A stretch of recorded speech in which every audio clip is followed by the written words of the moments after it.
Momen Jonathan Latumahina tepuk tangan saat Mario Dandi divonis 12 tahun penjara.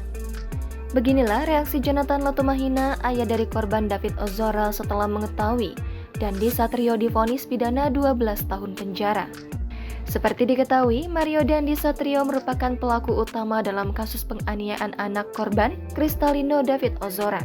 Jonathan Latumahina yang turut hadir menyaksikan sidang itu merasa puas dengan vonis yang dijatuhkan hakim kepada Mario Dandi. Pantauan tribunnews.com, usai sidang pembacaan putusan terhadap Mario Dandi rampung digelar, Jonathan tampak menunggu di salah satu koridor Gedung Pengadilan Negeri Jakarta Selatan. Melihat pelaku penganiayaan terhadap anaknya itu berada di depan mata, Jonathan kemudian bertepuk tangan di depan Mario Dandi. Ucap Jonathan, meneriaki Mario Dandi yang terus berjalan. Meski diakui Jonathan, proses persidangan kasus penganiayaan terhadap putranya ini cukup panjang, namun ayah David Ozora ini mengaku puas dengan hukuman yang diberikan oleh majelis hakim untuk Mario Dandi. Ia kemudian menyampaikan terima kasih kepada majelis hakim yang mengabulkan hukuman sesuai dengan tuntutan dari jaksa penuntut umum sebelumnya. Memang cukup panjang, tetapi secara umum kami puas. Terima kasih juga bahwa tuntutan dan vonisnya dipenuhi, kata Jonathan saat ditemui di PN Jaksel pada Kamis 7 September. Cukup panjang, tetapi secara umum kami puas. Terima kasih juga bahwa tuntutan dan vonisnya dipenuhi. Diberitakan sebelumnya, terdakwa kasus penganiayaan terhadap David Ozora, Mario Dandi Satrio, divonis hukuman selama 12 tahun penjara. Hal itu sesuai vonis yang dibacakan Hakim Alimin Ribut dalam sidang putusan di Pengadilan Negeri Jakarta Selatan pada Kamis 7 September hari ini. Hukuman terhadap Mario Dandi ini sesuai dengan tuntutan jaksa penuntut umum pada Kejaksaan Negeri Jakarta Selatan yang menuntutnya dengan hukuman penjara selama 12 tahun.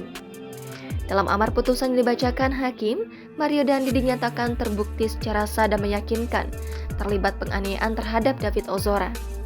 Majelis Hakim Pengadilan Negeri Jakarta Selatan yang diketuai Alimin Ribut Sujono juga mengurai 3 hal yang memberatkan putusannya, yakni perbuatan terdakwa sadis dan sangat kejam.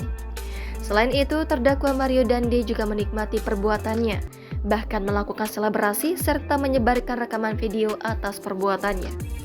Tak hanya pidana penjara, Mario Dandi juga diwajibkan membayar restitusi sebesar 25,1 miliar rupiah kepada korban David Ozora.